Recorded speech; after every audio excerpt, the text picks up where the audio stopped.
كانت في ديون متلتلة عليهم، والدولة خلاص على وشك ان هي تعلن افلاسها، والشعب كله بيكح تراب. حتى صندوق النقد الدولي ما كانش عايز يسلفهم تاني، لان الدولة اصلا ما كانتش قادرة ان هي تسدد الفلوس اللي خدتها من الاول.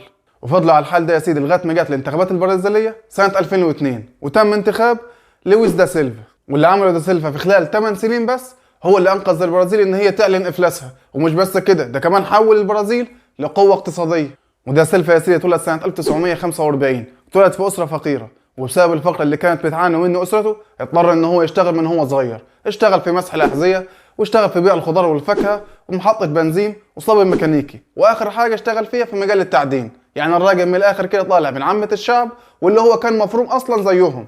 ودا سيلفا يا سيدي لما مسك الحكم كان عنده مشاكل كوام زي مشكله الفقر في البرازيل، البطاله، ده غير الديون اللي هي اصلا متلتله، واللي وصل فيها الدين الخارجي مع الداخلي 250 مليار دولار.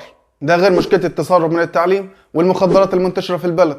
والشعب البرازيلي في الوقت ده كان عباره عن طبقتين. الطبقه الاولى هم شويه قليلين كده، ودول هم الاغنياء غنى فاحش، والباقي من الفقراء والمعدومين. اما الطبقه المتوسطه دي خلاص كده مكتوب عليها مفيش وشطبنا. لكن اول حاجه عملها دا سيلفا الكباري. لا يا سيدي، الراجل ما عملش كده خالص، ولا حتى ان هو اصدر قوانين عشان يلم فلوس من الشعب المفروم اصلا عشان يعمل بيهم شويه مشروعات ما لهمش اي 30 لازمه، وبالباقي يرضي الشله اللي حواليه. لا، دا سيلفا عمل حاجات تانية لكن مهمه. اول حاجه عملها دا سيلفا يا سيدي ان هو طمن الكل سواء كانوا فقراء او اغنياء، لان محدش كان عارف هو هيعمل ايه. واحد جاي من اسره فقيره وجاي من عامه الشعب، محدش عارف هو بيفكر ازاي او هيعمل ايه. فرجال الاعمال واصحاب المصانع كانوا خايفين وقالوا هيفرمنا، والفقراء نفسهم برضه كانوا خايفين وقالوا ده خلاص هيعيش حياه البسخ وهيعوض الحرمان اللي هو كان عايش فيه وهيعبي كرشه. لكن هو طمنهم وعرفهم ان هو جاي عشان الفقير، وفي نفس الوقت مفيش دولة تتحرك او هتنهض من غير رجال الاعمال واصحاب المصانع.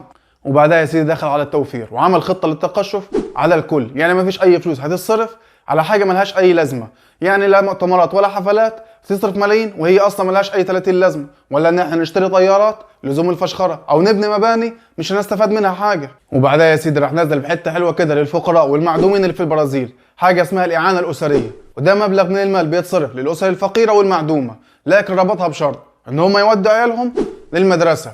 وبكده هو خبط خبطه على مشكله الفقر، وكمان بيعالج مشكله التسرب من التعليم. واستفاد من القصه دي 11 مليون اسره، يعني 64 مليون شخص. وبعدها يا سيدي راح رفع الضرائب. عارف انت هتقول لي ايه؟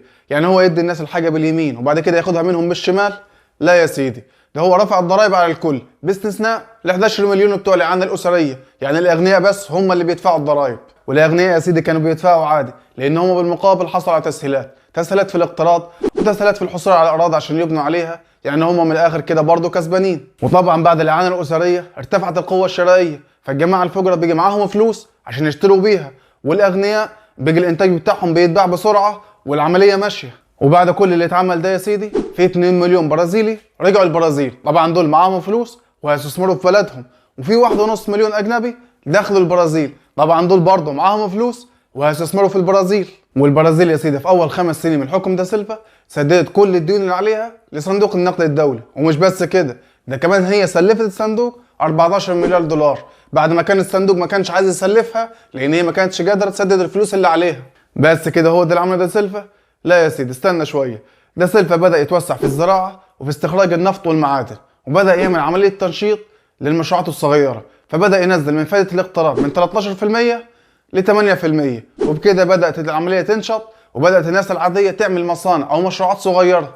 وفي الصناعه يا سيدي ما دبش صدره كده في الاول دخل في المشروعات الكبيره، لا هو بدا بالمشروعات الصغيره اللي مش محتاجه راس مال كبير، وبعدها دخل في المشروعات الكبيره زي صناعه السيارات وصناعه الطيارات. وحاليا يا سيدي 37% من اسطول شركات الطيران الامريكيه من صناعه شركه برازيليه. وفي السياحه يا سيدي عملوا اختراع جديد اسمه سياحه المهرجانات، وبداوا يستغلوا الرقصات والسامبا اللي عندهم، وزارهم 5 مليون سائح في السنه بسبب المهرجانات. وعايز اقول لك يا سيدي خلال 8 سنين من حكم دا سيلفا البرازيل قدرت ان هي تكون الاولى اقتصاديا في قاره امريكا الجنوبيه، ومن ضمن اقوى 10 اقتصاديات في العالم.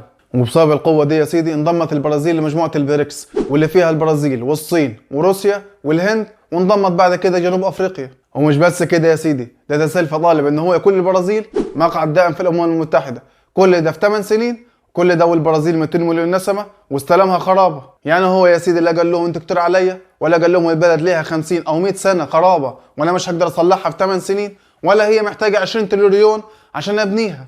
لكن الراجل يا سيدي لما مسك الحكم كان هدفه ان هو ينقذ بلده من الافلاس، وكان هدفه ان هو يمشي بيها لقدام، واستعان بالعلم والمتعلمين معاه وما مشيش بيها بالفهلوه.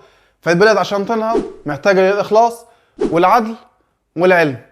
بس كده يا سيدي، ولو عجبك الفيديو يا سيدي ما تنساش اللايك والاشتراك في القناه. والسلام عليكم ورحمه الله.